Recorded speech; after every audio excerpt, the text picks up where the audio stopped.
আমার স্ত্রীর জন্য যা পছন্দ করি আমার উচিত আমাদের উম্মার বোনদের জন্য তাই পছন্দ করা। বিতর্কিত আলোচনায় নতুন মাত্রা যুক্ত করেছেন আবু তহা আদনানের দ্বিতীয় স্ত্রী সাবিকুন নাহার। সামাজিক মাধ্যমে একটি পোস্ট দিয়ে তিনি তহার ব্যক্তিগত সম্পর্ক তুলে ধরেছেন। সেই সঙ্গে তিনি একটি সিসিটিভি ফুটেজ থেকে নেওয়া ছবি প্রকাশ করেছেন।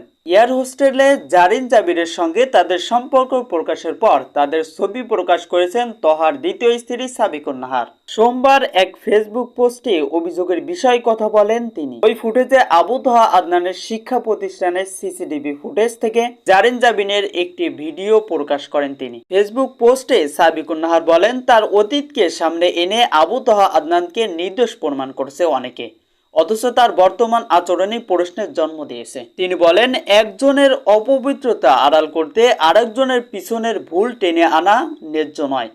সাবিকুন নাহার বলেন, তহার একাধিক মেয়ের সাথে ঘনিষ্ঠ যোগাযোগের ছবি সংগ্রহ, একান্ত সাক্ষাতের ঘটনা নিয়মিত হয়ে উঠেছে। প্রশ্ন তোলেন, এভাবে কত মেয়ের সাথে এমন চলবে আর শেষ পর্যন্ত কি সম্পর্ক বৈধতার রূপ নেবে?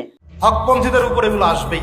সাবিকুন নাহার অভিযোগ করেন, 2 বছর আগে রংপুর তহার এক তরুণীর সাথে নিয়মিত যোগাযোগ ছিল। হোয়াটসঅ্যাপে কথা বলা থেকে বাসায় আনার প্রস্তাব দেন তিনি। ওই তরুণীকে সন্তান রাখার কথা বলে বাসায় রাখার কথাও বলেন। এরূপ অভিযোগ করেছেন সাবিকুন। তার দাবি, তহার ঘনিষ্ঠ ইয়ামিনও জানতেন এবং প্রমাণও পেয়েছেন। দর্শক, আজকের ভিডিও এই পর্যন্ত। সামনের সকল আপডেট খবর পেতে অবশ্যই আমাদের চ্যানেলটিকে সাবস্ক্রাইব করে রাখবেন। এত সময় সাথে ছিলাম যমুনা 91। ধন্যবাদ।